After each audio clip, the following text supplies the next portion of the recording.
확인해 주실 수 있으세요, 선생님들? 아, 동의하라고 뜨나요? 네. 그러면 선생님 여기요? 네. 네. 아, 그러세요? 네. 잠시만요. 네. 계속하고.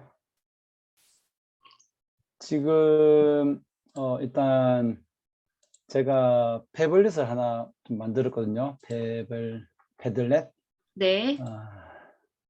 지금 될지는 모르겠습니다. 한번 선생님도 여기 제가 하나 남긴 게 있는데 패들렛 들어가셔가지고 질문이 3개 정도 있어요.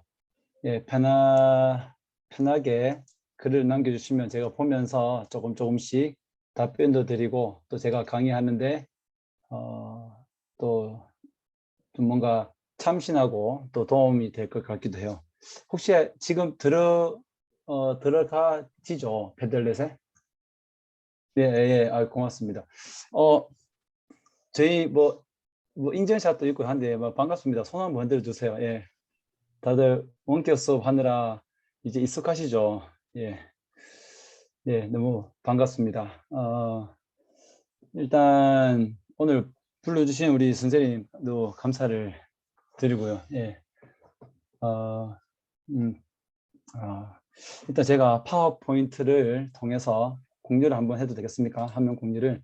아, 네, 좋습니다. 예, 한번 공유를 하도록 하겠습니다.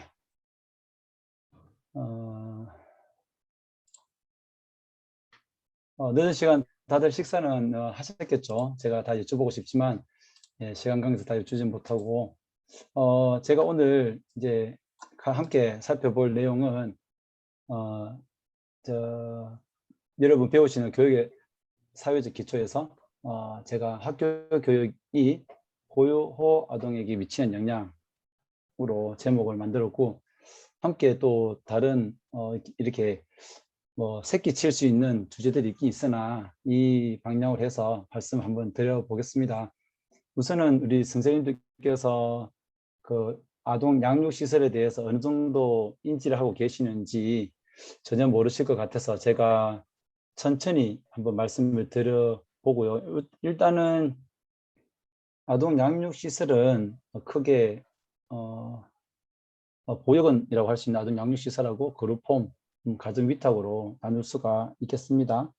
그리고 그곳에 입소하는 아동들은 여러분 너무 잘 아시겠지만 아동 학대로 들어가는 아동들이 있고 부모님께서 또 예상치 못한 어떤 사망과 실직, 빈곤, 그리고 혼외자, 그리고 이혼 등등으로 수많은 이유로 들어가게 되는데 그 카테고리를 쉽게 3가지로 생각할 수 있습니다.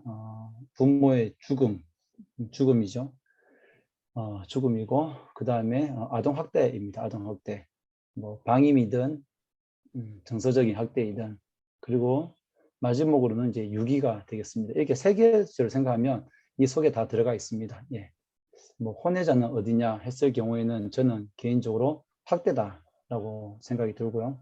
그렇게 또 다른 의견을 가지시는 분들도 계실 수 있지만 제가 말씀드릴 때는 아동 관점에서 아동 입장에서 지금 말씀을 드린 겁니다. 우선 기초적인 그 배경 설명은 여기까지 하도록 하겠습니다. 오늘 순서는 이와 같습니다. 제가 보육원 인식 개선 그리고 보육원에 자원봉사를 가는 학생들 교육은 했지만 그리고 사회복지학을 전공하는 분들에게 제가 함께 강의를 한 적은 있는데 오늘 특별히 교육의 사회적 기초에 한정되어서 말씀을 드리다 보니 제가 교육사회학을 공부하면서 제가 가장 키워드로 생각하는 것이 사회화, 학력 격차, 재생산, 그리고 부정에 관한 것, 신분 상승에 관한 이 키워드를 5가지로 한번 만들어 보았습니다. 기대되시죠? 예, 뭐 제가 사실 3주 뒤에 전문직 시험을 치게 되는데 3번 떨어졌어요. 3전 4기. 그런데 그만큼 교육학에 짬밥이 있습니다. 그래서 교육사회학을 좋아하다 보니까 또 이렇게 키보드를 선정하는 데는 큰 어려움이 없었지만 기대하는 마음을 들어주시면 좋을 것 같고요. 오늘 목적은 제가 이렇습니다. 보육원에 대한 인식을 한번 바꿔 봤으면 좋겠고, 학교 현장에서 소외 학생 한번 찾아보고요.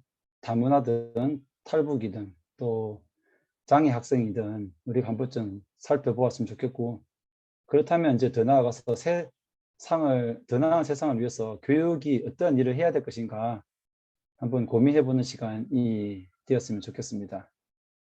목적이 좀 멋지지 않습니까? 네. 참고로 저는 체육교사입니다. 체육교사이고요. 좀 이러한 고민들이 사실은 체육과 뭐 수학, 국어, 교과를 떠나가지고 상당히 학교에서 우리가 학습 지도와 생활 지도 두 가지를 같이 해야 되는데, 생활 지도에 이런 부분이 포함이 된다면 아이들이 차별을 느끼지 않고 더 당당하게 살아갈 수 있는 그런 이제 세상이 될 수 있으니까요. 최근에 저에게 시각장애인 교사 선생님께서 말씀하셨습니다. 특수교육이 따로 있는 것이 아니라 일반 학생과 함께 이루어지는 통합교육이 필요하다. 세상은 발전되어 가는데 글로써 다른 사람들과 소통을 할 때에는 정말 눈으로 보는 게 90%로 작용을 하는데, 그것들을 청각으로 들었는데 최근에는 이모티콘이라는 아주 그런 좋은 게 생겨서 더 시각장애인들을 힘들게 한다, 소통하는 데 어려움을 겪고 있다 말씀을 하시고요.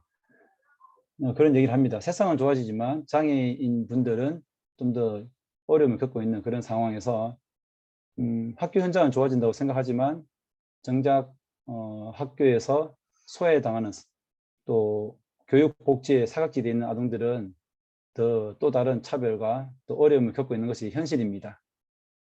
이해가 안 되실 수도 있으나 선생님께서 조금만 주변을 살펴보시면 그런 것들을 느낄 수가 있겠고, 오늘 또 특강을 듣다 보면 우리가 조금 조심해야 될 부분들, 또 그리고 그동안에 실수했던 내용들을 우리가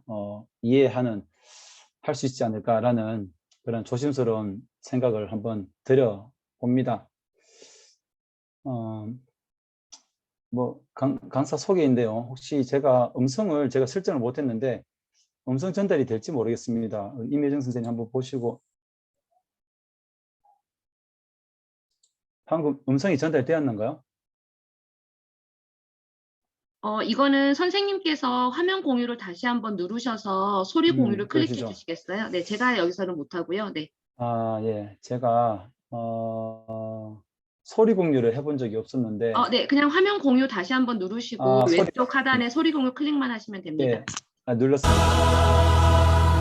소리 들으셨나요? 네, 네, 잘 들립니다. 예, 한번 보도록 하겠습니다. 예. 다시 앞쪽으로요. 예.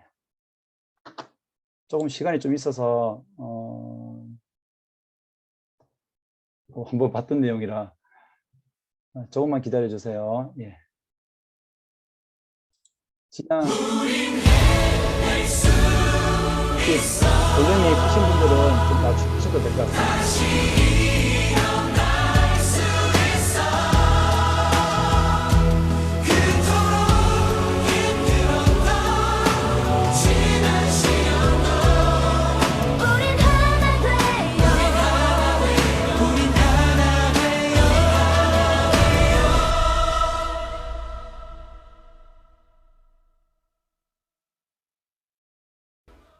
아이들의 꿈꿀 권리를 위해 스승의 날을 하루 앞둔 지난 5월 14일 대한민국 스승상 시상식이 열렸습니다.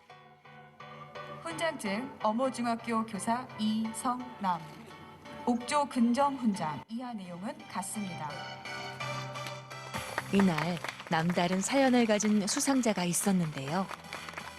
안녕하세요. 어무중학교에서 체육을 가르치고 있는 교사 이성남입니다. 저는 보육원에 5살에 입소하여 21년간 생활을 했습니다. 보육원에 버려졌던 아이가 보호 종료 아동을 위해 활동하는 선생님이 되기까지 그 특별한 이야기를 지금 시작합니다. 예. 경북 김천의 한 중학교. 유튜브를 누가 잘 만들었어? 이게 학생들이 가장 좋아하는 체육 시간이 됐습니다. 좋아. 이성남 아하. 선생님이 끝까지. 직접 기구와 룰을 만든 투투볼 수업. 좋아. 우와! 학생들의 밝은 얼굴을 보면 자신의 어린 시절이 떠오릅니다. 방황은 엄청나게 많이 했고요. 뭐 초등학교, 중학교 때 뭐 방황했던 것은 아무래도 저희 같이 시설에 성장한 친구들은 부모님이 없다는 것에 대해서 상당한 함께 그 경험을 해보지 않은 분들 상상 이상의 그러한 어려움, 외로움을 겪고 있습니다. 세상에 혼자라는 생각으로 가득했던 그때 인생을 바꿔놓을 만남이 있었습니다. 중학교 때 제가 많이 방황할 때 저를 잘 이끌어 주셨던 분이 체육 선생님이시거든요. 이해를 많이 해주시더라고요. 선생님께서 아이들하고 같이 좀 이렇게 말썽을 부리고 하더라도 선생님께서 2번 혼낼 거 1번 혼내고, 그리고 제가 지각을 하면 보육원에서 단체 생활을 하다가 무언가 또 다른 일로 인해서 사정이 생겨서 늦게 왔구나, 그렇게 좀 이해해 주시는 분이 계셨고요. 그래서 많은 분들이 모델을 닮아 가듯이 저도 체육 선생님이 되어서 조금은 아이들한테 좋은 모습을 보여주면 좋겠다라고 생각해서. 그리고 지금 그때의 선생님과 같은 모습이 되어 있죠. 선생님 수업 항상 뭐를 추구한다고 했지? 재미요. 재미. 오케이. 오늘 많아? 수업 어땠습니까? 재밌었습니다. 이성남 선생님이 항상 저희를 위해서 많은 것들을 시도해 보시고 또 그 시도한 것들이 항상 재미가 있으니까 제가 좋아하게 되는 것 같아요. 이제 저희가 잘못을 했거나 잘못한 길을 가려고 하면은 이제 그걸 막으시면서 좋은 길로 가게 해주시는 분이십니다. 대학 졸업과 동시에 보호 종료가 됐을 때 이미 임용고시에 합격했기 때문에 두렵지 않았습니다. 하지만 첫 집을 구하는데 너무나 힘들었어요. 성남 씨는 달마다 꼭 찾아가는 곳이 있습니다. 보육원 가고 있습니다. 제가 성장했던 곳. 항상 재밌어요, 가면. 자주 가세요? 예, 자주. 뭐 의도적인 건 아닌데 제가 또 시설에 감사이기도 하고 동생들이 많아가지고 자주 갑니다. 이곳이 바로 그가 21년간 생활한 보육원. 저 이쪽에. 그리 여기서 30m도 채 안 되는 이곳이고, 근데 이곳이 주로 많은 분들이 아이를 그 당시에 이제 좀 이렇게 유기하는 곳이에요. 보육원까지 갈 용기가 없었던 걸까요? 그 시절엔 보육원 근처 골목에 아이를 두고 가는 사람이 많았답니다. 지금도 보육원에는 그렇게 이곳으로 온 아이들이 많습니다. 7, 9. 누구보다 보육원 아이들에게 필요한 것을 잘 아는 만큼 올 때마다 빈손인 적이 없습니다. 안녕, 전민재. 재혁 안녕. 아이들은 선물보다 자신을 잊지 않고 항상 이름을 불러주는 것을 더 좋아합니다. 누나들 어디 갔어요? 자요? 자, 누나야, 일로 나와 봐봐. 누나 안녕하세요. 과자 사왔어. 야, 화장품이라도 사야 된대. 진짜? 고3 되더니만은. 성남 선생님이요. 놀아주시기도 하고요. 용돈도 주세요. 자주 오시죠. 그래서 일단 오시면 그냥 수다도 떨고 그냥 뭐 얘기 많이 해요. 아이들하고 공감대가 형성이 되니까 아이들도 친근감 있게 선생님하고 좀 얘기도 좀 잘하고, 선생님이 과거에 생활하시던 추억이 있기 때문에 편안함을 느끼신다고 할까? 우리 방요. 옛날 방. 여기에 5명, 저쪽에 여자 방 4명, 또 다른 방에 1명 해서 한 10명, 12명 가량 같이 지냈어요. 지금 이 방에서 지내는 아이들도 18살이 되면 떠나야 합니다. 보호 종료 아동이 건강한 사회 구성원으로 성장할 수 있도록 모두의 관심과 지원이 필요한 때입니다. 조금 더 있습니다. 잠시만 더 보도록 할게요. 네, 그렇습니다. 아, 18살에 너 어른이야. 이건 좀 너무하다는 생각이 진짜 많이 드는데요. 저희 그 희망TV 스튜디오에 이성남 선생님이 오셨어요. 안녕하세요, 선생님. 안녕하세요. 아유, 감사합니다. 네. 오늘 멀리서 오셨다고 들었어요. 네, 경북 김천에서 3시간 걸려서 왔습니다. 아유, 멀리도 오셨네. 근데 제가 아까 보니까 네. 아유, 너무 예쁜 막내부터 시작해서 가족들이 함께 오신 것 같아요. 네. 안녕하세요. 네. 아니, 우리 요한 씨가 이 손을 흔들어줘야죠. 지금 요한 씨 보려고 왔는데. 사진 찍었죠. 네, 반갑습니다. 어쩔 줄 모르는데요, 아이들이. 네, 고맙습니다. 네. 앞서 영상을 보니 따님들뿐 아니라 시설 아이들을 위해서도 든든한 후원자가 돼주고 계시는데요. 직접 보시기에 아이들의 가장 큰 고민은 무엇이던가요? 아이들의 가장 큰 문제는 주거입니다. 네. 보육원에서 길게는 18년 동안 살다가 퇴소를 하게 되는데 살 곳이 없다는 게 참으로 아이들에게 상상 이상의 막막함과 어떤 절박함, 외로움을 느끼게 합니다.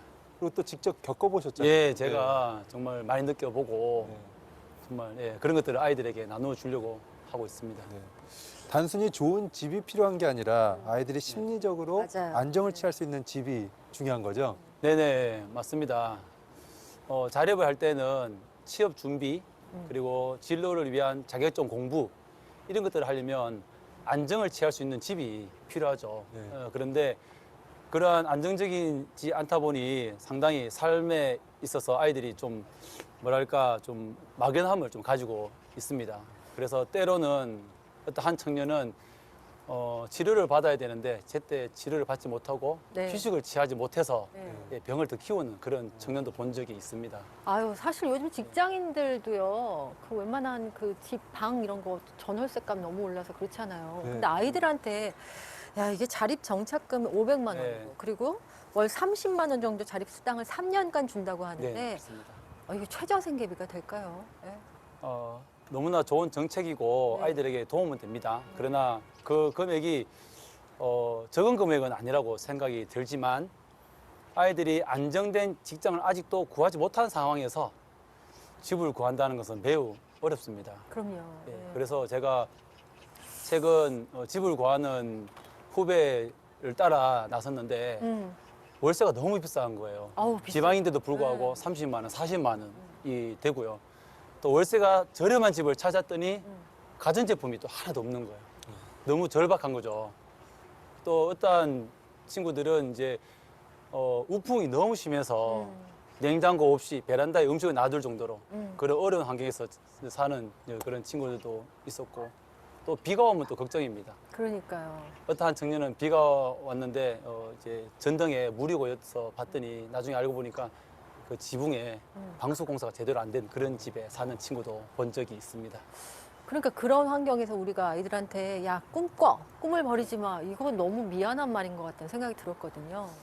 네, 맞습니다. 그래서 먼저 주거가 허락이 되어야 하고 정말 주거가 허락이 되려면 여러 가지 또 우리가 통계를 봐야 되는데 일단 통계를 보니까 네, 이제 쌤들 다 끝나갑니다. 네, 취업에 성공한 조금만 그러한 청년들의 집중해 주시고 월 평균 소득을 보니까 성공을 했다고 생각을 하고 또 취업에 성공했는데 그 친구들의 월 평균 소득을 보니 150만 원 미만으로 나온 통계를 이제 본 적이 있습니다. 예. 네.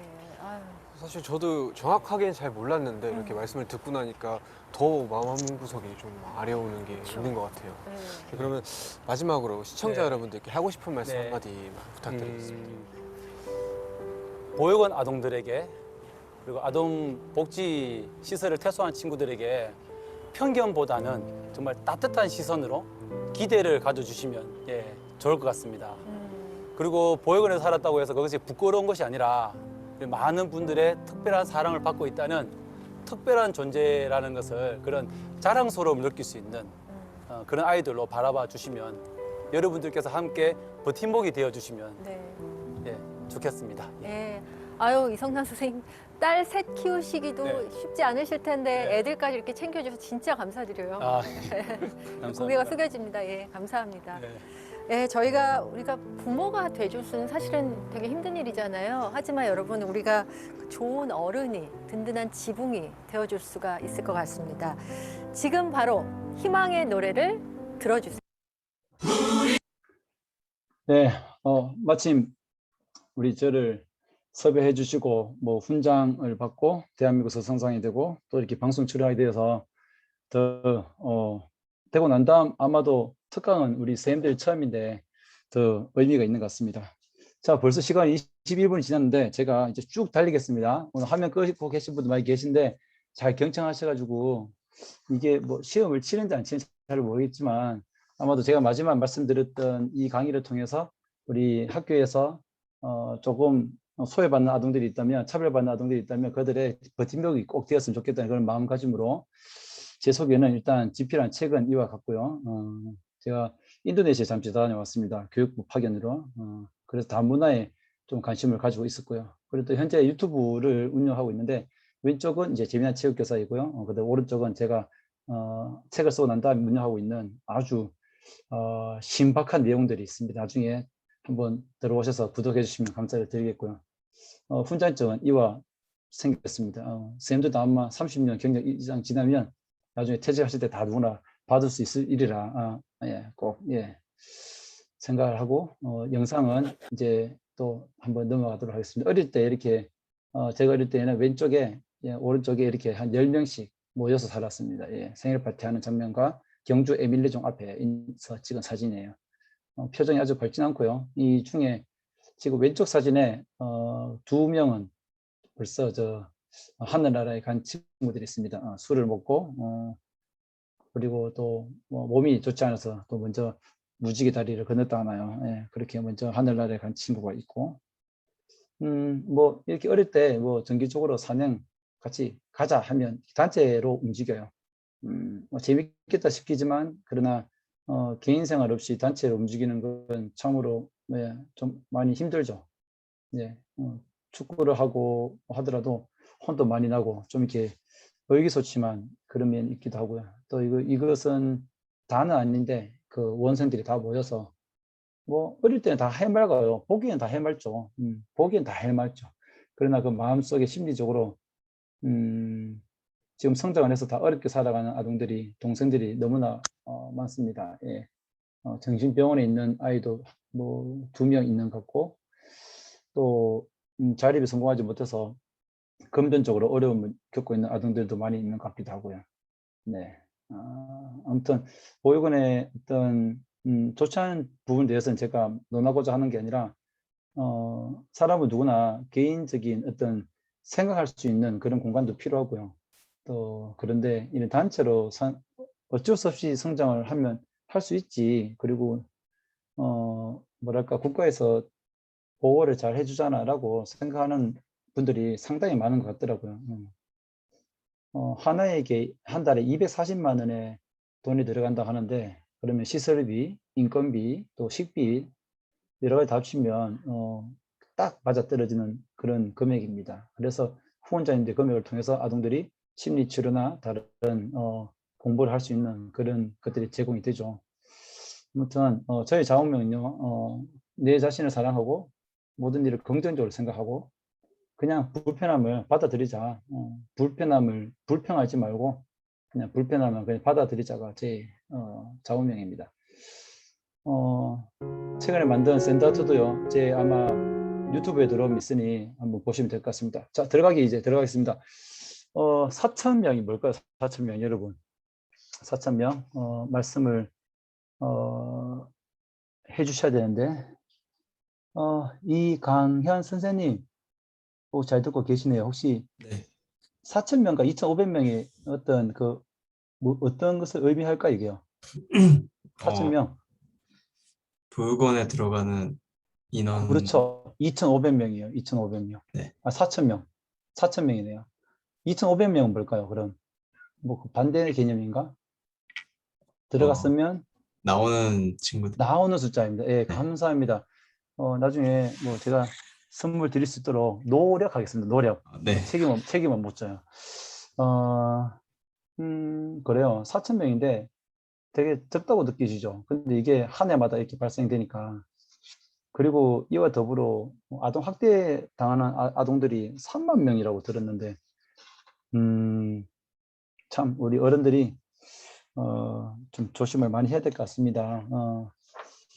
아까 처음에 말씀드렸던 이제 들어가는 보호 아동이 발생하는 원인 3가지를 많이 있지만 10몇 가지 됩니다. 그런데 그 중에 카테고리 3개로 나누어 보았습니다. 죽음, 부모가 질병원에서 예상치 못하게 정말 돌아가실 수 있죠.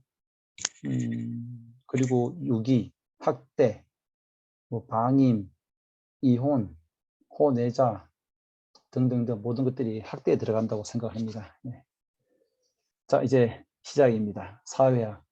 사회화를 제가 찾아보니 사회화는 사회의 규범을 익히고 보편적, 지금 파워포인트 오른쪽에 여러분들 얼굴 때문에 제가 뒷부분에 잘 못 읽을 수도 있어서 이해를 좀 부탁드립니다. 보편적인 합의 가치를 익혀 사회적 연대 속에서 사회에 필요한 지식과 기술을 익히는 것인데, 아이들이 이제 보육원 아동들이 처음에 배우는 사회는요, 일반 가정이 아니잖아요. 일반 가정이 아니라 이제 보육원에서 처음으로 배우는 사회는 시설인 겁니다. 단체 생활. 이게 당연한 듯이 그것을 받아들이게 되지요. 한 가정에는 엄마, 아빠가 2분이 계신데 1명이든 2명이든 생활 지도자 선생님이 2분이면 여자가 되겠고요. 아빠 역할을 할 수 있는 분이 없고, 또 같이 자고 같이 일어나는 그런 단체 생활에 이제 어떤 단체 생활이라는 그것이 몸에 익혀지게 되고, 보육원에서 이제 배운 나쁜 행동들이 또 학교에서도 그대로 반영되기도 합니다. 아무래도 어린아이들은 그 스펀지처럼 받아들이는 것들이 많은데, 뭐 정서적인 거든 또 이성적인 거든 나쁜 것들을 더 빨리 받아들이는 것 같습니다. 그래서 단체를 있다가 보면 뭐 선한 행동이 이제 이렇게 영향력을 끼치기보다도 나쁜 행동들, 또 나쁜 생각들이, 자, 우리 어디 뭐 훔치러 가자, 뭐 같이 거짓말을 하자, 그런 것들이 더 단체 생활에서는 암묵적으로 이루어지는 게 인간의 보편적인 습성이 아닐까 싶어요. 갈등 속에서 합의와 이해를 통해서 어떤 그 해결을 해야 되는데, 보육원에서는 일방적으로 그냥 통제하고 억압하고 이렇게 일방적으로 해결을 하려고 했죠. 그래서 결국은 이제 아동들이 합리적인 의사결정을 못하게 되는데, 최근에는 많이 달라졌습니다. 최근에는 보육원에 자치회가 있어가지고 아이들이 스스로 결정하고 자기들 의견을 얘기를 하지만, 그럼에도 아직까지는 그 어떤 단체 생활에서 어떤 형식적이지 않나라는 저의 개인적인 생각입니다. 일반 가정에서는요, 명제를 통해서 가족 공동체라는 것은 또 안전망을 배워가는데, 보육원 아동들은 다른 친구들과 다른 가정 환경 속에서 적절한 관계망을 형성하지 못하는 거죠. 제가 성장할 때 삼촌이란 말을 저는 제 입에 한 번도 뱉은 적이 없었습니다. 뭐 이모도 마찬가지고요. 그래서 성인이 돼서 흔히들 가게에 가면 삼촌, 이모라는 말을 쓰는데, 저는 어떤 그 말에 친근감을 느끼지 못했죠. 평생 삼촌이란 말을 써본 적이 없으니 말이죠. 그래서 그러한 말 자체부터 그것들을 잘 이해를 하지 못하다 보니까 스스로 관계망을 형성을 잘 하지 못하고 가는 것 같습니다.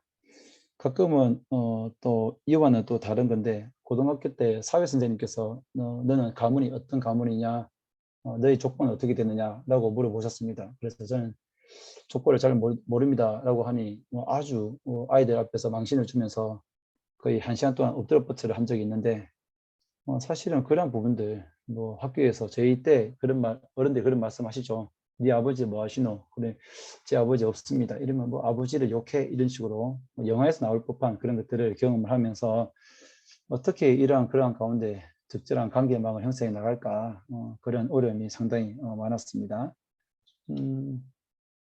선생님, 제가 좀 아픈 이야기 하더라도 좀 뭐 공감은 안 하셔도 됩니다. 안 하시고 그냥 그렇구나, 이해하시면 오해할 일이 없고, 이해만 하시면 됩니다. 공감할 필요는 없고요. 이해만 하시면, 뭐 공감적 이해라는 교육학 용어가 있지만, 저는 공감적 이해보다는 그냥 냉철한 이해를 가지고 그냥 그렇다면 나중에 인식을 바꿔나갈 수 있다 생각이 되기 때문에 이해만 해주시면 될 것 같습니다.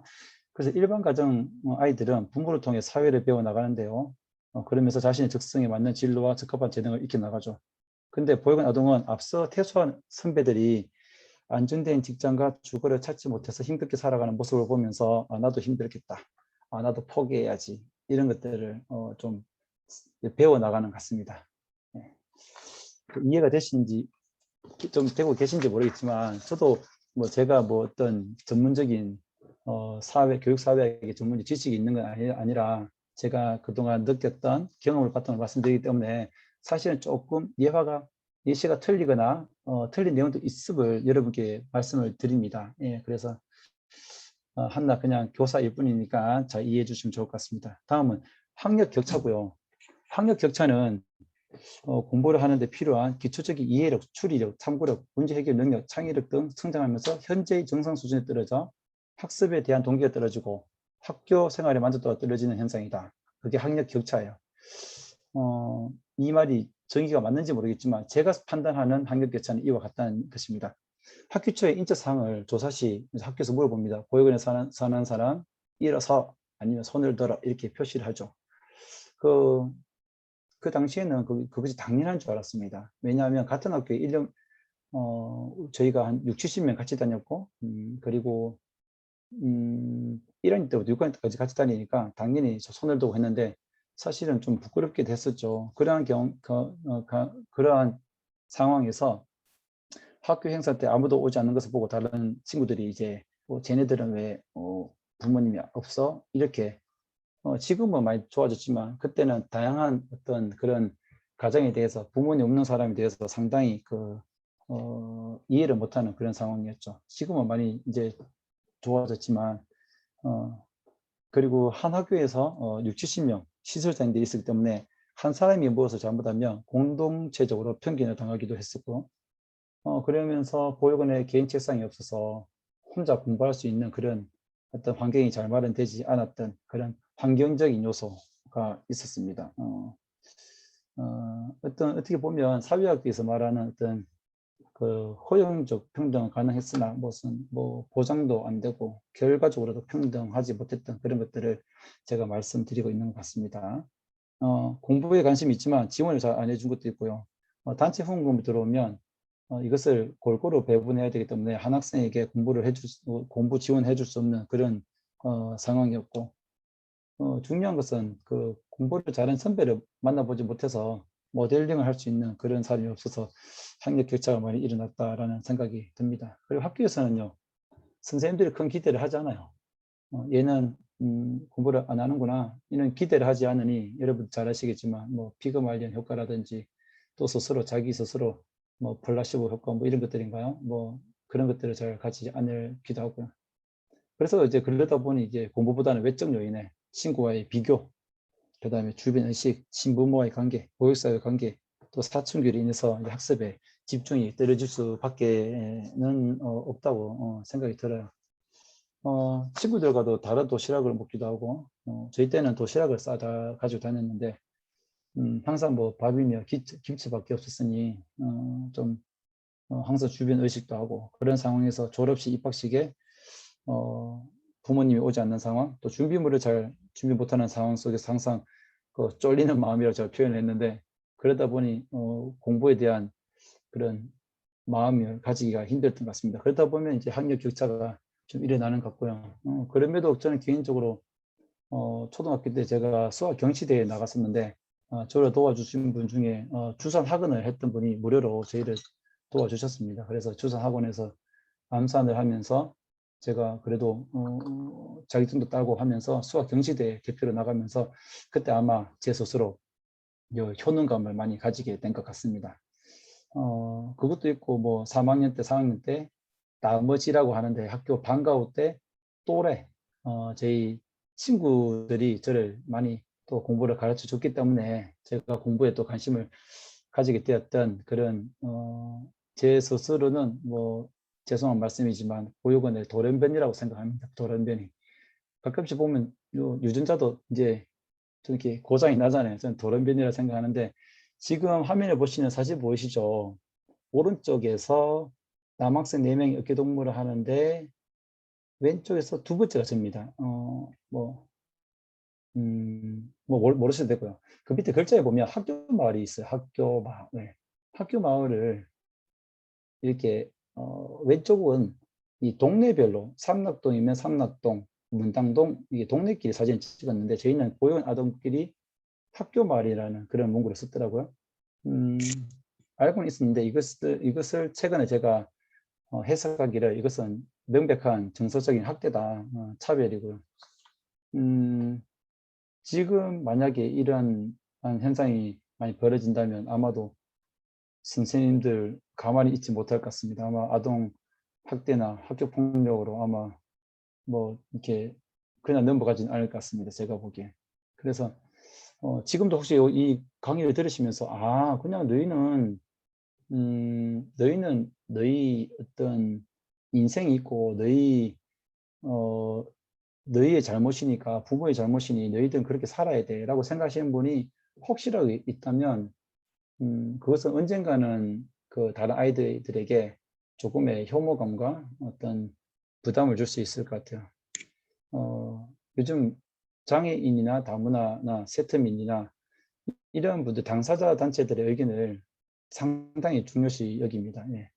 우리 교사 집단도 마찬가지고요. 교권보호위원회나 교원 지위 향상 그 특별법에 의하면 교원들의 의견을 제일 상당히 중요시 여기죠. 당사자의 말을 잘 귀 기울여야 되는데 일단 어려서 생각하지 못했지만 지금 같으면 있을 수가 없는 일이다. 이런 일들이 이루어졌다라는 것을 말씀을 드려봅니다. 그 다음은 재생산인데요. 학교에서 어떤 것들이 재생산되었을까? 학교에서 사회적 배려자에 대한 교육을 하지 않았어요. 그 당시에는. 지금도 아마도 비슷하지 않을까라는 생각이 좀 들어요. 그러다 보면 또 우리 보육원 아동들은 또 엄마가 한 분 없거나 아빠가 한 분 없거나 그런 아동들과 또 유주상종으로 모여 다니면서 계속 그렇게 또래 관계를 형성하기도 했고요. 그래서 최근에 제가 뭐 기사를 보다 보니까 이런 것들을 잘못되었다는 걸 인식한 곳이 미국 아이비리그 대학입니다. 조사를 해보니까 성적을 장학금 받는 학생들이 대다수가 집이 풍요롭더라. 그래서 성적 장학금을 없애고 그런 공평을 위해서 저소득적 장학금으로 대체했다. 그런 기사를 봤고요. 현재 아이비리그에서 그렇게 성적 장학금이 없어졌답니다. 이렇듯 우리가 조금만 눈을 돌리면 이러한 어떤 누군가 좀 이렇게 공평하지 않은 그런 대우를 받는 그런 사례에서 누군가 이렇게 좋은 대안을 제시할 수 있다고 생각을 하거든요.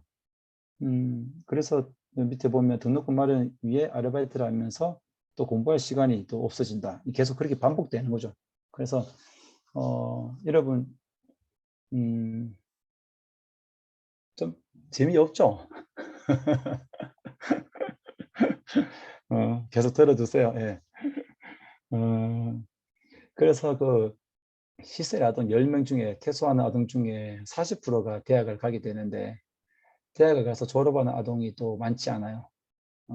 등록금은 나라에서 국가장학금과 혜택을 받더라도 또 지내다 보니 생활비와 책값 또 대학생 되면 어느 정도 또 우리가 또 뭐 개인적으로 쓸 수 있는 용돈이 필요한데 그것들을 아르바이트를 하다 보면 뭐 휴학을 하게 되고 그 휴학을 해서 정작 졸업을 하는 아동들이 또 많지는 않다.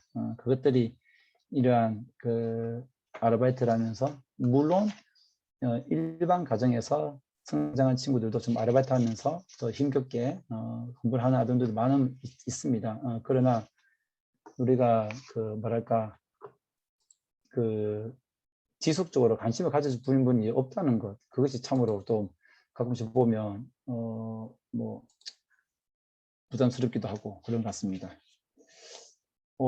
쪽지가 왔습니다. 우리 강사님께서 열심히 집중하시라고 쪽지 왔네요. 예, 저는 저한테 온 줄 알았습니다. 예, 집중해서 잘 들어주세요. 너무 부담 가지 마시고요. 예. 저한테만 하신 말씀이요. 죄송해요. 저 전체 공주인 줄 알았네. 그 다음에 보육원 출신 부모로부터 버림받았던 낙인을 갖게 되면서 오랫동안 꼬리표를 또 갖게 되고 그렇습니다.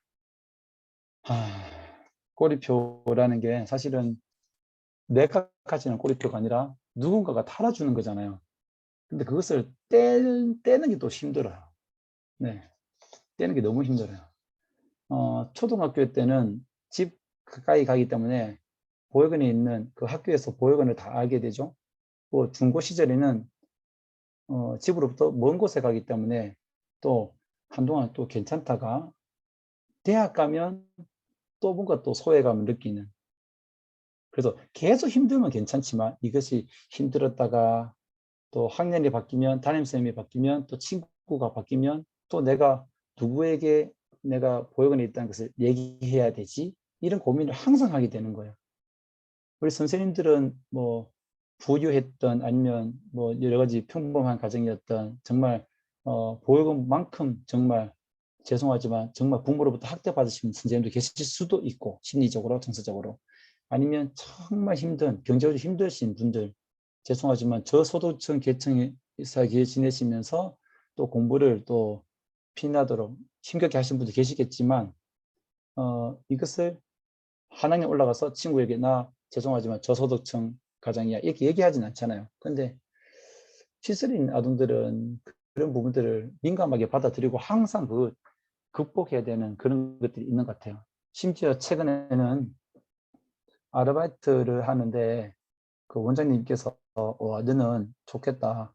좋은 부모를 만나서 이렇게 이렇게 학원을 다니는구나. 아르바이트가 아니라 학원입니다. 학원에서 자격증을 배우는데 좋은 부모님을 만나서 그리고 나니까 그 친구는 사실 보육원 출신인데 이렇게 말을 할 수 없는 본인이 부모님이 안 계십니다. 얘기를 하려고 하는데 벌써 그쪽에서 원장님께서 그렇게 말을 하고 나니까 스스로 또 숨기게 되고 거짓말을 하게 되고 그런 것들이 계속해서 재생산이 되는 거 아닌가라는 생각이 들거든요. 그리고 자립수당과 자립증착금은 퇴소할 때 줍니다. 3년간 자립수당은 30만 원을 주고 자립증착금은 500만 원에서 1000만 원 가량 됩니다. 그러나 금전 위주의 어떤 지원이 가난과 빈곤을 악순환시키기도 합니다. 그래서 시설퇴소의 기초생활수급자가 40%라는 그런 매우 슬픈 그런 연구 기록이 있고요. 또 직장에 가서 차별, 그 다음에 주거계약 시 차별 등으로 인해 자신의 권리를 찾지 못하고 힘겹게 살아가는 힘을 잃는 그런 경우가 계속 반복적으로 이루어지는 것입니다.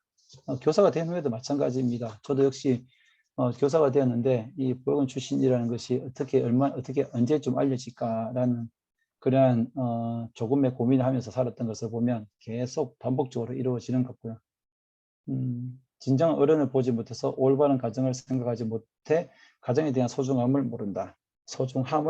이게 무슨 얘기냐 하면 누구나 다 힘겹게 살 수는 있습니다. 그리고 일반 가정에서도 한부모에서 또 재혼 가정에서 또 다문화 가정에서 살 수 있는데 그 가정은 가정이라는 것을 알기 때문에 내가 살아가면서 결혼도 하고 아빠로서 엄마로서 내가 어떠한 역할을 해야 되는지를 생각해 볼 수 있는데 보육원에 있는 친구들은 아빠 역할이 어떠한 역할인지 엄마 역할은 어떠한 역할인지 가족은 왜 필요한 것인지에 대해서 상당한 어떤 막연함을 가지고 있다는 거죠.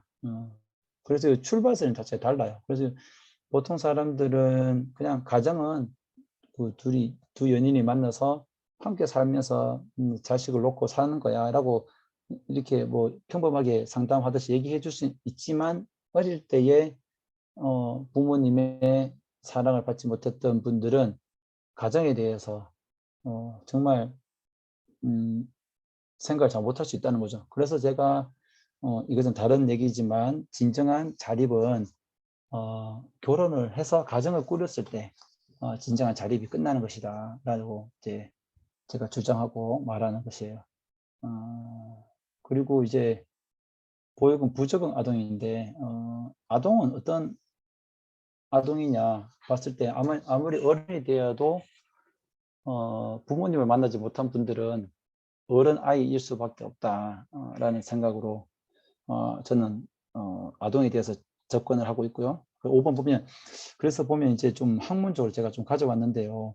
보육원 부적응 아동들은 어떻게 학업 문제나 학습 부진에 대해서 겪느냐 인지적으로 봤을 때는 계속 학습에 대한 실패의 누적이 되고 정서적으로는 낮은 학습 흥미를 가지게 되고 또 부적당한 학습 습관과 그리고 무엇보다 부정적인 자아 개념을 가졌기 때문에 학습에 대한 문제가 생겨나고, 또한 환경 요인으로는 시선을 바라보는 주변의 시선들과 또 사회적인 연대, 또 또래 간의 관계, 이것들이 학습에 부진을 가져온다라고 보여지고요. 그럼 따라서 이제 정서적 부적응은 감정표현과 미숙인데, 이것은 이제 밑에 보면 여러분 잘 아시는 이제 이 이론들이죠. 낙인 이론, 차별 접촉 이론, 사회통제 이론, 문화 이탈 이론, 아노미 이론, 이것들이 어떤 하나의 사회라고 할 수 있는 보육원에서 이루어지고 있다. 그러면서 어떤 사회에 대한 부적응을 가지게 된다. 실예입니다. 지금도 보육원에 있는 아동들이 밖에 나와서 뭐 이성 간에 또 뭐 아르바이트도 오래 뭐 밤늦게까지 하고 또 집에도 안 들어가고 그런 경우들이 상당히 많이 있죠. 그래서 예전에는 부적응 아동들이 많았지만 또 혼을 내면 그 당시에는 저희 때는 상당히 많이 맞았는데, 지금은 이제 체벌과 학대가 전혀 없다 보니까 뭐 제가 사회 현실의 말씀을 솔직히 말씀드리면, 보육 현실은 그냥 정말 아이들을 요즘은 우리나라 보육 정책이 바보로 만들고 있다 라는 생각이 들어요. 왜냐하면 아침에 일어나라고 이불을 걷어도 학대, 그리고 학교 가라고 뭐 아무튼 야단치면 다 학대로 넘어가기 때문에 정상적인 보육 어떤 생활이 잘 안 된다라는 것이 상당히 안타까울 뿐입니다.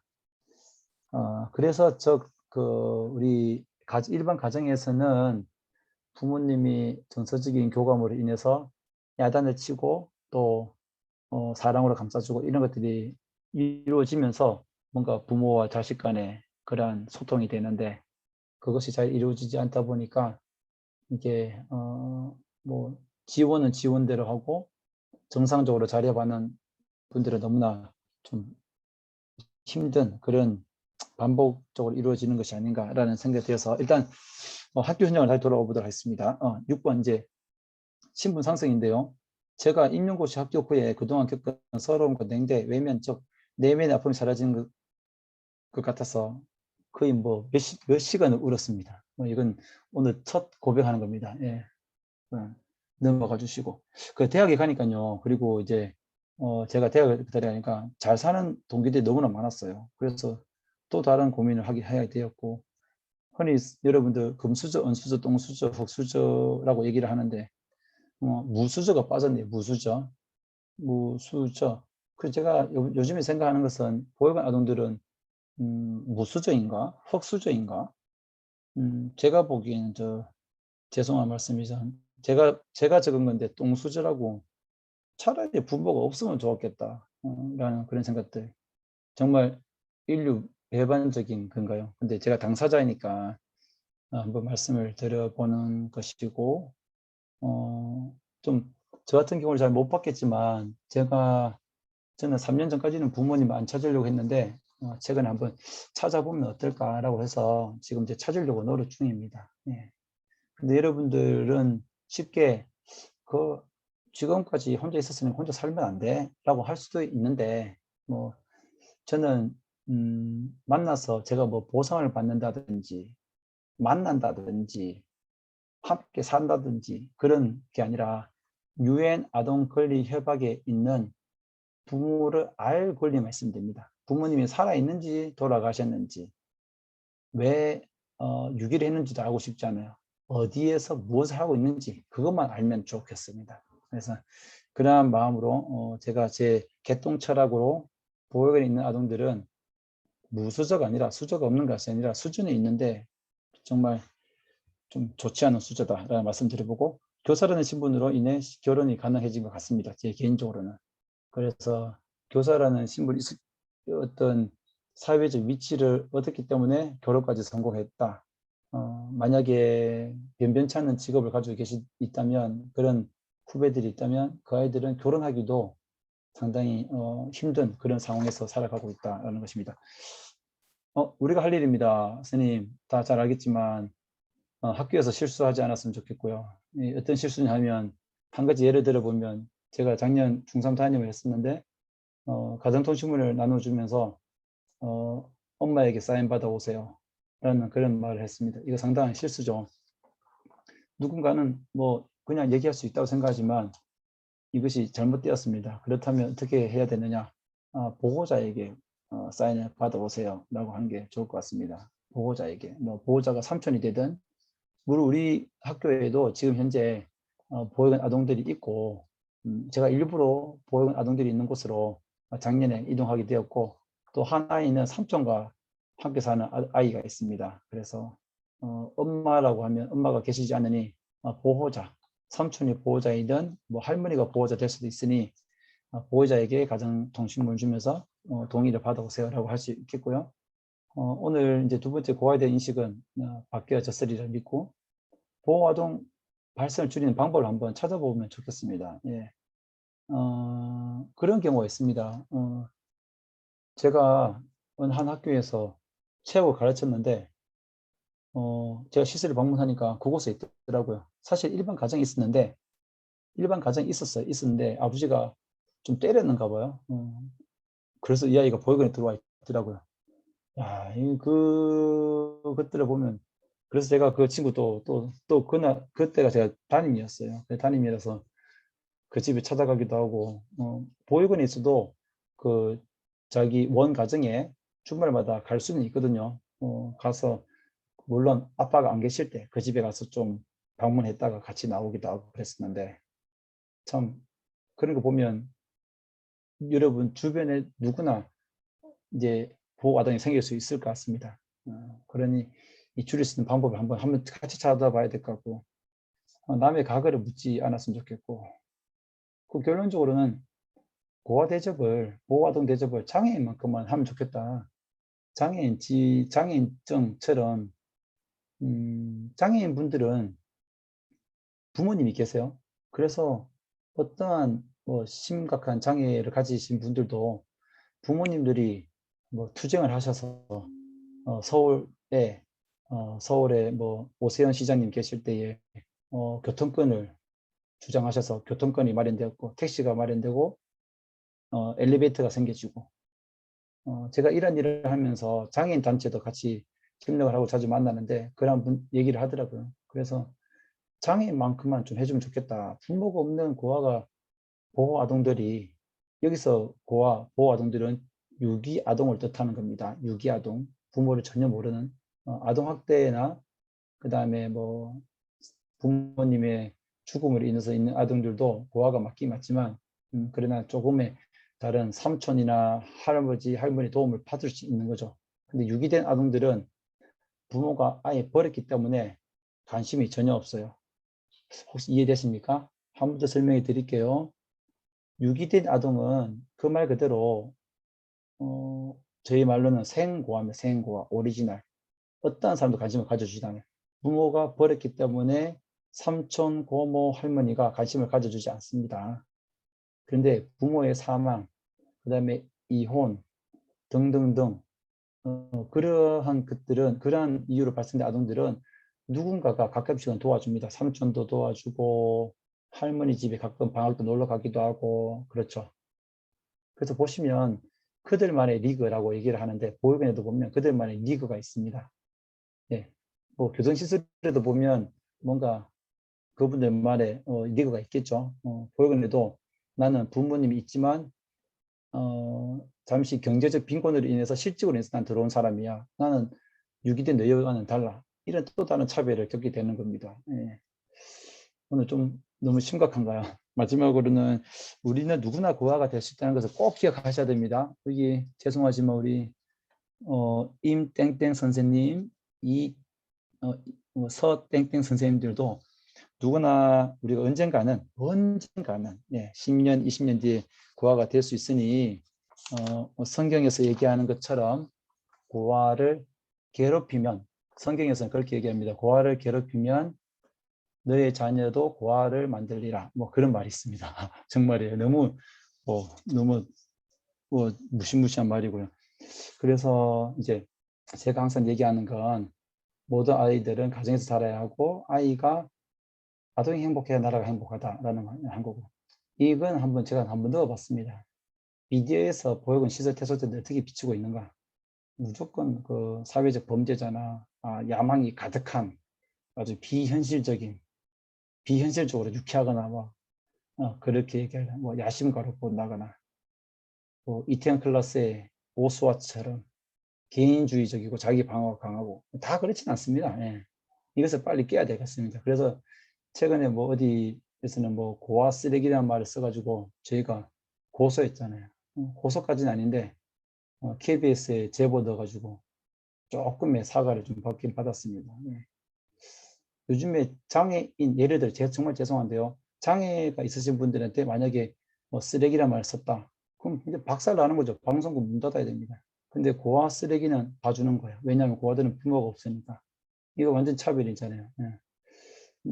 제가 너무 역발상이나 좀 이렇게 이상적인 것들을 얘기하는 게 아니라 이게 사실이고 조금만 우리가 더 관심을 가져야 된다면 학교 현장에서도 누군가에게는 또 상처를 주지 않는 교사가 될 수 있으리라 생각하고요. 뭐 나중에 기회가 된다면 정말 저희 협회하고도 함께 여러분도 함께 하면 좋겠고 제가 국회에서 주제 발표를 한번 하기도 하고 이런 일들을 지금 이제 하고 있습니다. 뭐 사실은 뭐랄까 제가 사는 곳이 보육원이 있는 곳입니다. 모든 보육원 아동들은 열이면 열 퇴소하자마자 그 보육원에 있는 지역을 떠납니다. 자기 자신의 과거를 숨기기 위해서죠. 자신의 과거를 숨기다 보면 학교에서도 마찬가지입니다. 예. 숨기다 보면 거짓말을 할 수 있고 자존감도 떨어지게 되고 또 학교에서는 뭐랄까 자신의 어떤 그 존재라고 할까요? 그런 것들을 알려질까 봐 두려워하기도 하고 그런 부분이 있습니다. 우리 선생님들이 만약에 정말 어느 학교 가더라도 보육원에 있는 아동들이 있고 또 다문화로 사는 아동들이 있고 하기 때문에 그 아이들에 대해서 조심을 하는 것이 우리 교사의 역할인 것 같고요. 아까 밑에 말씀 앞에서 드렸던 여러 가지 우리가 그 아이들이 겪을 수 있는 그 어떤 학력 격차라든지 또한 그 아이들이 사회를 배워나가는 삶을 살아가는 방법에 대해서 좀 자신만의 어떤 고정관념을 가지고 있다면 그런 것들이 무엇이 있을까 고민하면서 그 아이들을 교육을 하는 게 우리가 단순히 지식을 전달하는 것도 참 중요하지만 그 아이들의 어떤 미래에 살아가는 힘을 길러주는 데는 그것이 더 중요하다고 생각이 참으로 듭니다. 오늘 저의 개똥 철학이고 잘 들어주셔서 너무나 감사합니다. 저희 강의 여기까지고요. 우리 임혜준 선생님의 안내에 따라서 질문을 뭐 많이 해주시면 됩니다. 강의 시간이 언제까지인지 모르겠지만 감사합니다. 네. 선생님들 제가 저희가 사회자본 시간에 고근 약식이라는 단어를 제가 소개하면서 사실은 이제 그 영상 자료를 준비하는 과정에서 이성남 선생님의 나는 행복한 고아입니다라는 이 유튜브 채널을 발견하게 됐고 그래서 이제 제가 이 책을 이제 읽어보면서 그러면서 선생님께 연락을 드렸습니다. 사실은 이제 선생님께서 그때만 해도 좀 이렇게 다양한 행사에 이렇게 뭐 메인 지상파에까지 섭외되신 분이시기 때문에 제가 좀 늦게 섭외를 했으면 섭외를 못할 뻔했어요. 네.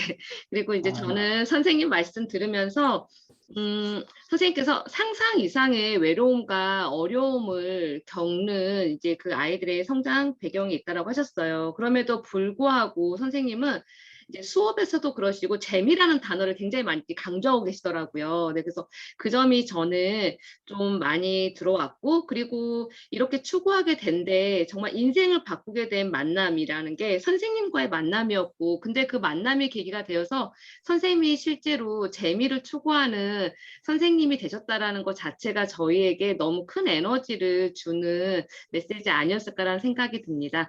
아마 이성남 선생님께서 이제 말씀하시면 좀 걱정을 하셨을 수도 수도 있는데요. 저희 그 국민대 교육대학원 선생님들께서 5월 5일에 휴강 과제로도 보육원 자립 아동들에 대한 이제 다큐멘터리를 보시고 과제도 수행을 하셨고요. 그동안 이제 관련돼서 좀 굉장히 이해를 좀 잘 하고 계셔서 아마 충분히 마음으로 그리고 이해로 머리로도 되게 지식적으로 잘 이해하면서 들으셨을 거라고 제가 생각하고요. 선생님들 저도 이제 뭐 몇 가지 말씀드리고 뭐 여쭤보고 싶은 부분도 있지만 저의 말보다는 선생님들의 말씀을 듣는 게 더 좋을 것 같아서요. 선생님들 질문 하시는 시간 가질게요. 저희 이거 되게 특별한 기회거든요. 네, 저희가 지금 온라인 수업이기 때문에 섭외가 가능했던 네, 선생님이십니다. 그래서 선생님들 적극적으로 질문해 주시면 감사하겠습니다. 뭐 이번 주제가 아니고 특히 체육교과 선생님들 같은 경우는 교과 관련해서 질문하셔도 좋을 것 같고요. 선배 교사라고 생각하시고 그래서 다양한 질문해 주시면 감사하겠습니다. 네, 선생님들 질문 자유롭게 해주세요. 네. 좀 어이없는 질문인데요. 처음에 네. 그 4,000명, 2,500명 그 숫자 말씀해 주셨잖아요. 근데 네.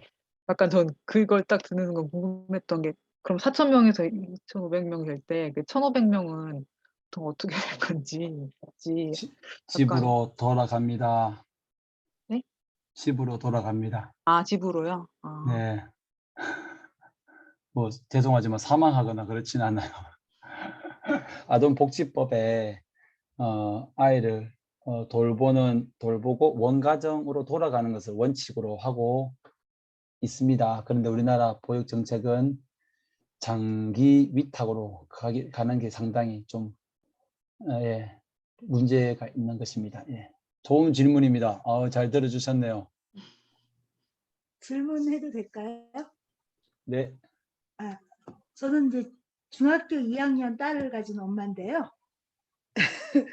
저희 애가 카톨릭계 초등학교로 다녔어요. 사립학교인데 거기에서 이제 어떤 거를 추구하냐면 요즘 애들이 1명하고 2명밖에 없잖아요. 그래서 형제 자매 만들어주기 이런 거를 실시를 했어요. 그래서 저도 애가 많이 없어서 너무 외로워해서 이제 형제 자매 그거를 신청을 하니까 이제 일주일마다 좋은 프로그램이었던 것 같거든요. 그래서 혹시 지금 보육원 원생들이 생활하면서 그런 프로그램을 이용하고 있는 건 있지 않을까 좀 궁금하거든요. 그래서 그런 프로그램을 적용하면 그래도 좀 따뜻한 가정인 부모님을 좀 만나면 딸이 될 수도 있고 아들이 될 수도 있지 않을까 하는 생각을 좀 해봤거든요. 이게 종교적이든 가정적이든 아니면 학교에서든 이런 행사 같은 거를 하면 어떨까 하는 생각을 해봤어요. 제 경험상.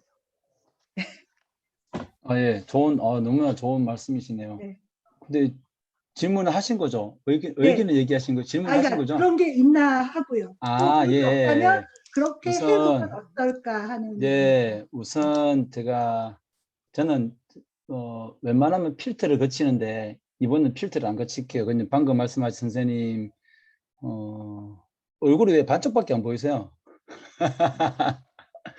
자, 보시면 지금 그런 일을 하실 때에 과연 그게 누구를 위한 것이냐, 나의 만족을 채우기 위한 것이냐, 입양을 할 때도 마찬가지고 내가 나의 만족을 위해서인가, 또 내가 어떤 보육원에 갔을 때에 나의 선한 마음을 통해서 내 스스로 어떤 마음을 다듬기 위해서 가는 것이냐, 그게 사실 되게 고민스럽긴 합니다.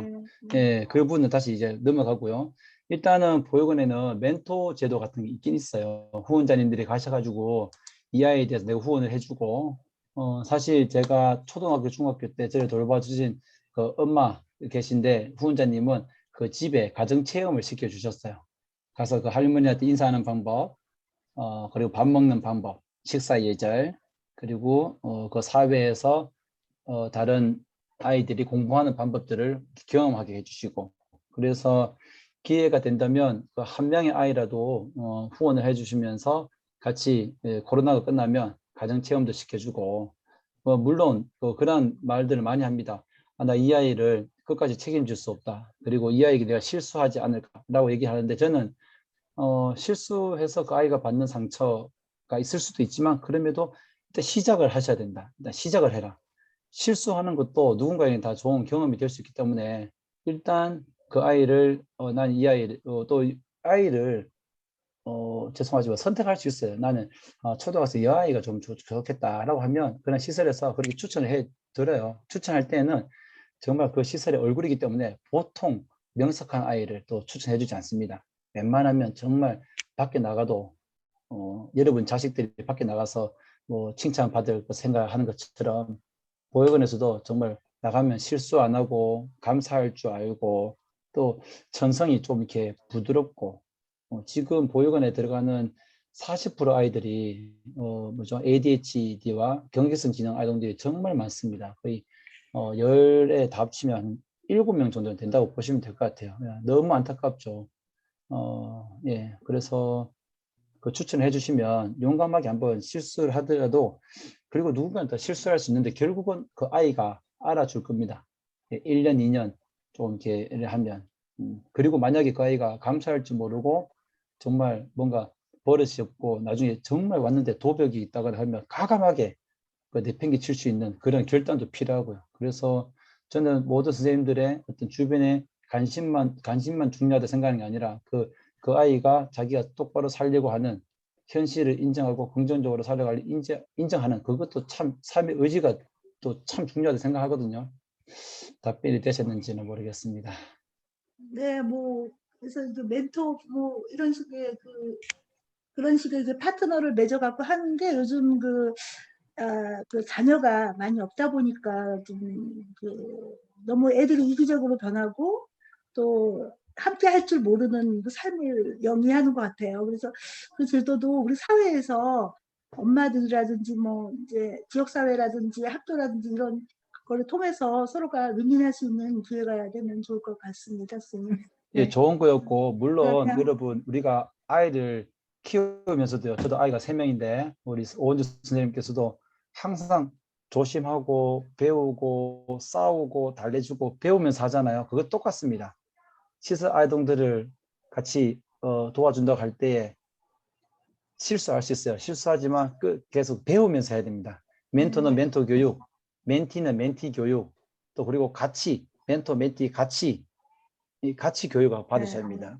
교육 없이 섣부르게 다가가는 건 아닙니다. 예, 먼저 교육을 받고 고민하고 또 스스로 인식 개선하고 다가가면 그 아이들이 너무나 잘합니다. 정말 죄송하지만 많은 후원자들을 만나는 아동들이라 정말 여러분들의 그 표정만 봐도 이분이 다음에 또 올 거다 안 올 거다라는 것을 육감적으로 알 수 있는 아이들이라 정말 조금 준비를 하고 가되 준비 같았으면 실수를 하더라도 어느 정도 좀 이렇게 시작을 하면 좋겠다. 저는 가끔 요즘 그런 얘기를 합니다. 예. 네, 감사합니다. 또 질문 하나 해도 될까요? 네네. 제가 아까 이제 말씀해 주신 부분 중에 이제 어머니 사인을 받아와라 네, 말씀하셨는데 이제 보호자라고 얘기하는 게 좋을 것 같다라고 의견 주셔서 저도 그 부분은 완전 아예 생각을 못했던 부분이었던 것 같아서 되게 많이 배움을 받았는데요. 요즘 학교에서 이렇게 그 부모 참여 수업이라던가 그런 게 좀 많아지고 있잖아요. 뭐 유치원에서도 뭐 이제 아빠랑 같이 토요일에 같이 체험 학습을 한다던가 이런 거를 프로그램을 많이 개발하고 진행하고 있는데 그런 부분에 있어서 이제 그 아이들과 대할 때 그 보육원 아이들이랑 할 때 그런 프로그램에 있어서 제가 좀 약간 섬세하게 생각해야 되는 부분이랄까? 그런 것들 혹시 그리고 학교에서 경험이 있으시니까 좀 좋은 팁이랄까 뭔가 제가 좀 예민하게 좀 섬세하게 할 수 있는 부분이 뭐가 있을지 좀 조언을 구하고 싶습니다. 우리 임혜정 선생님 여기 되게 명석하신 분들만 계신 것 같은데 예. 명석하시고 마음도 되게 열려 있으세요. 네, 뜨거우세요. 네. 네. 우선 우리 질문 주셔서 감사합니다. 근데 지금 잘 모르겠습니다. 우리 선생님, 네. 예. 학부모, 학부모님들이 학부모 참여 수업 하죠. 부드럽게 넘어가셔야 될 것 같습니다. 그 아이가 그러니까 사전 뭐랄까 우리 사전 가정 조사하는 거 상당히 중요한 것 같아요. 요즘에 그것도 잘 못하게 되어 있기도 한데 뭐 이제 근데 요즘엔 최근에 의무적으로 오라고 하는 건 사실 없었고, 그렇죠? 예, 사실 없고, 뭐랄까, 뭐 꿀팁은 아니고 그런 아이가 있다면 편안하게 먼저 다가가는 게 좋을 것 같습니다. 제가 보기에는 그 다가가는 사람이 딱 한 사람만 있으면 된다고 생각하거든요. 그 학교에. 그 학교 아이들이 몇 명 있을지는 모르겠지만 평소에 뭐 어떤 다른 뭐 담임 선생님이 아니어도 상관이 없을 것 같고요. 예. 평소에 그런 관계를 유지하고 있는 것이 중요하다고 생각하고, 막상 실예로는 제가 잘 기억이 잘 나지 않습니다, 선생님. 좀 답변이 잘 안 된 것 같아요. 네, 아마 김지원 선생님께서 교육봉사 프로그램으로 지역과 연계한 어떤 그런 프로그램에도 아마 자원봉사 형태로 많이 참여를 하고 계실 거예요. 그래서 이제 그런 프로그램에 나가셨을 때 이제 지금 현재는 아니지만 이제 그런 학생들을 만났을 때 이제 실질적으로 어떻게 내가 대처할 수 있을까? 네, 어떻게 하면 아이들에게 좀 더 이렇게 전달도 잘 하면서 어떤 오해가 생기지 않게 할 수 있을까? 이런 부분을 질문하신 것 같고요. 그래서 도움이 될지는 모르겠는데 저는 저희 협회에서나 제가 생각하는 건 고아는 보육원 사는 것도 네 잘못이 아니다. 그래서 흔히들 얘기하는 네가 무슨 벌을 받았다. 말도 안 되는 그런 게 아니라 고아여도 괜찮다. 아니면 일반 고아이기 때문에 더 뭔가 혜택을 받는다든지 여러 또 수많은 사람들이 관심을 받고 있다든지 그런 부분을 제가 일깨워주는 게 상당히 중요하다고 생각하거든요. 보통 대부분 아동들은 내가 무슨 잘못이 있구나, 뭐 버림을 받았거나 자기 잘못이라고 생각하는데 이거 괜찮다. 네 잘못이 절대 아니다. 예, 피해의식을 가지는 게 상당히 깨기가 상당히 힘든 거예요. 그리고 그게 담임 선생님이든 아니면 또 교과로 만나든 1년 동안 계속 괜찮다, 괜찮다. 뭐 물론 이거는 공부와도 관련이 있겠지만 공부 못해도 괜찮다. 뭐 그런 것처럼 이거는 사람의 어떤 인격체의 어떤 정체성을 다루는 거니까 정말 괜찮다. 그렇게 힘을 실어주는 거. 그리고 이건 무속에서그런데 제 핑계를 좀 대주세요. 제 핑계를 대서 제가 아는 지인 선생님 중에 이런 분이 있는데 뭐 공부 열심히 하다 보니까 주변에 도움도 많이 주고 충분히 성공할 수 있더라. 라는 얘기와 또 선생님들 계시지만 보육원 출신 중에 의사, 변호사 분들도 많이 계세요. 그런데 그분들도 공개를 안 하신 분들이 상당히 많이 있는데 저는 언젠가는 이것들이 바뀌리라 생각을 하거든요. 그래서 그런 분들이 많이 있다는 것을 알려주고 주는 것이 좋다고 생각을 합니다. 그 무엇보다도 있잖아요. 중요한 거는 김지훈 선생님 보육원 아동이라고 해서 더 좋은 말을 해줄 필요는 없어요. 그냥 선생님께서 살아가면서 느꼈던 교사로서의 그런 걸 얘기해 주시면 이 아이가 알 거예요. 그래서 너는 특별하기 때문에 특별한 어떤 얘기를 해주고 싶다. 그러면 더 부담스러울 겁니다, 아마. 네. 네. 실제로 용어 같은 경우는 저희가 이제 보호자라는 용어가 이제 학교 공식 문서에도 많이 들어오고 저희가 이제 뭐 하다못해 설문조사 형태에서도 보호자라는 용어가 많이 들어오게 된 배경에는 보육원 아동뿐만이 아니라 저희가 가족 구조가 워낙 다양해지고 있잖아요. 가족 해체도 확대되고 있고 이제 그런 배경 때문에 점차 보호자라는 용어가 공식적인 문서상에는 모두 다 보호자로 바뀌었어요, 실제로. 그런데 이제 우리가 입에 붙은 게 엄마한테 받아와, 아빠한테 받아와, 엄마 아빠는 이런 말이 이제 붙어서 이제 좀 그런 측면이 있는 것 같은데 이제 그렇게 생각한다면 저희가 좀 더 의식적으로 한 번 더 좀 생각할 필요는 있겠다. 네, 이제 이런 생각은 좀 듭니다. 선생님 지금 저희가 이성남 선생님 시간을 너무 많이 뺏은 것 같아서 마지막으로 한 분 선생님 정도 더 혹시 질문 있으실까요?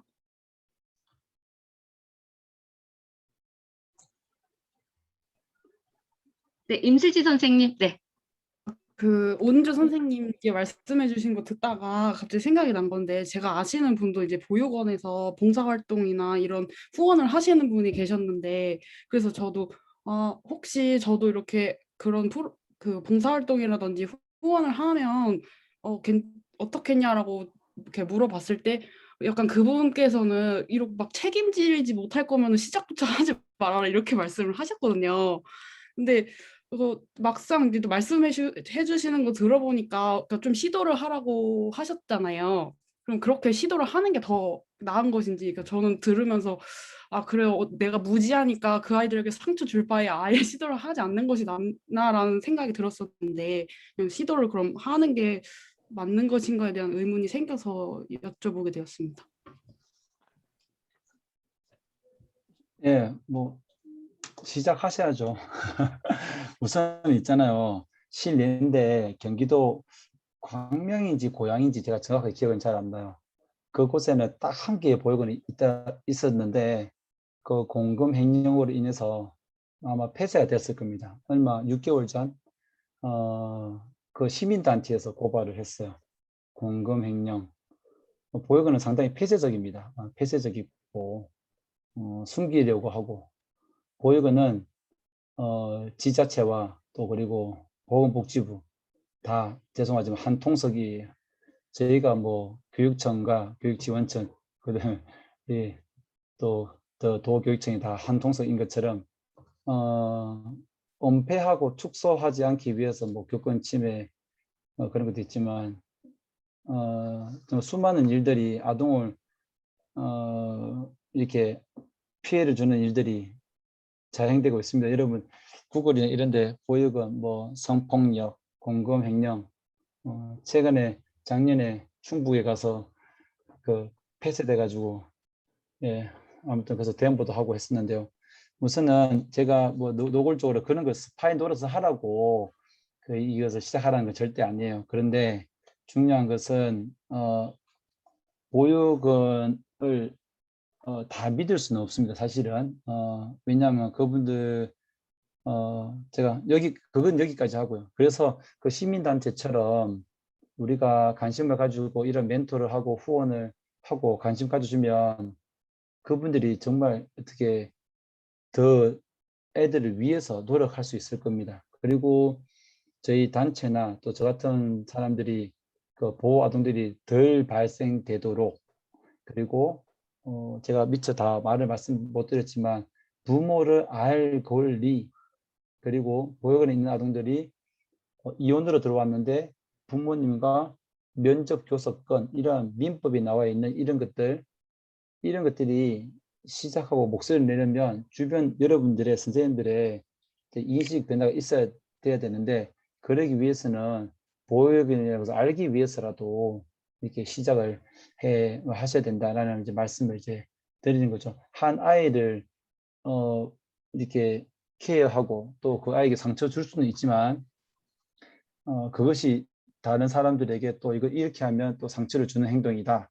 나 이거 너무 상처 줬어. 이것이 이제 나누어지다 보면 또 다른 사람들이 실수를 하지 않으니, 일단 우선 이 선생님들도 오늘 그죠, 죽음, 유기, 학대 요거 세 가지도 사실 몰랐던 분이 계실 거예요. 그래서 또 현장을 이것을 알았으니 현장을 또 바라보시면 정말 보육원에서나 또 학교 현장에서도 아동들이 이해하는 데 도움이 되니까 좀 고민하셔서 용기를 내보시면 어떨까 싶습니다. 네, 감사합니다. 저희가 이제 뭔가 보육원에 뭐 자원봉사를 간다 이런 생각을 했을 때 다소 약간 시혜적인 입장에서 내가 뭐 프로그램 참여하고 내가 어떤 도움을 준다 이런 생각을 하는데, 저희 단순한 그런 시야에서 더 넓은 의미, 시민사회 참여의 의미로, 그리고 더 인식의 전체 개선을 위한 행동의 시작이라는 점까지 말씀을 해주셔서요. 네, 저희가 되게 생각의 폭을 넓힐 수 있는 기회가 된 것 같습니다. 네, 선생님 감사합니다. 저는 이제 저희가 시간이 너무 오래돼서 더 말씀을 듣고 있으면 아쉽지만 저는 이제 개인적으로 선생님 말씀을 들으면서 선생님께서 이렇게 굉장히 조용한 톤으로 담담하게 쭉 말씀을 해주셨는데 그 안에서 굉장히 강한 에너지가 있었어요. 그래서 그 에너지가 많이 느껴졌고, 그리고 이제 특히 아이들에 대해서 너의 잘못이 아니다. 이제 그리고 너가 어떤 사실은 이제 그런 취약한 점 때문에 또 사회로부터 받을 수 있는 지원이 있는데 그 지원을 마음껏 받되 그 지원으로 인해서 성장해서 사회에 그만큼 기여하는 사람으로 다시 나아갈 수 있는 이제 이런 측면을 많이 강조해 주신 것 같아서, 근데 그런 것을 말씀으로가 아니라 선생님이 삶으로 롤모델로 이렇게 보여주고 계신 것 같아서 네, 그 점이 저는 이렇게 느껴져서 굉장히 강한 메시지를 제가 받았었던 것 같아요. 저는 네, 그런 것 같아서 너무 감사합니다. 그래서 저희가 학교에서 어떤 맥락에서건 어떤 경제적인 어려움일 수도 있고 어떤 가족 구조의 어려움일 수도 있고 아니면 이런 정말 절대적인 어려움이죠. 사실은 보육원 아동이라는 이제 이런 여러 가지 맥락에서의 취약한 배경의 아이들을 저희가 만날 수 있는데 그랬을 때 그 아이들에게 우리가 네. 기본적으로 그 아이들이 마음 자세를 가져야 될 부분이 어떤 부분인지 이런 부분을 저희가 생각해 볼 수 있는 좋은 시간을 주신 것 같습니다. 저희 이성남 선생님께 혹시 선생님 마무리 멘트 필요하시면 하시고 저희가 마무리를 할까요? 그래도 선생님 직접 한번 마무리 멘트 하시면 더 좋을 것 같아서요. 네. 아니 너무 감사드리고요. 좀 재밌는지 모르겠습니다. 저도 뭐 이렇게 화상이니까 제가 용기 내신 것 같은데 직접 만나면 물론 제가 세바스에 연락해서 조만간 뭐 연락을 주겠다 해서 세바스에서 또 만나도록 하고요. 한 가지 마지막 하나 말씀드리겠습니다. 제가 오늘 아동권리 보장원하고 또 초록우산 어린이재단에 제가 전달해서 뭐 또 공문도 보내고 면담 요청했습니다. 한 가지가 뭐냐면 며칠 전이 실종 아동의 날입니다. 실종 아동의 날. 우리 주변에 실종 예방 주간이고요. 정말 실종되는 아동들이 1년에 3만 명 가량 된다는데 얼마나 너무 안타까운 아동들이죠. 부모님들이 그들을 찾기 위해서 노력하고 있습니다. 근데 저는 이것을 이제 발상을 바꿔가지고 저는 개인적으로 실종 부모를 찾아야 되겠다. 부모가 나를 버린 게 아니라 나는 어딘가에서 버려진 게 아니라 나는 누군가에서 발견된 축복받은 사람이고 발견된 사람이고요.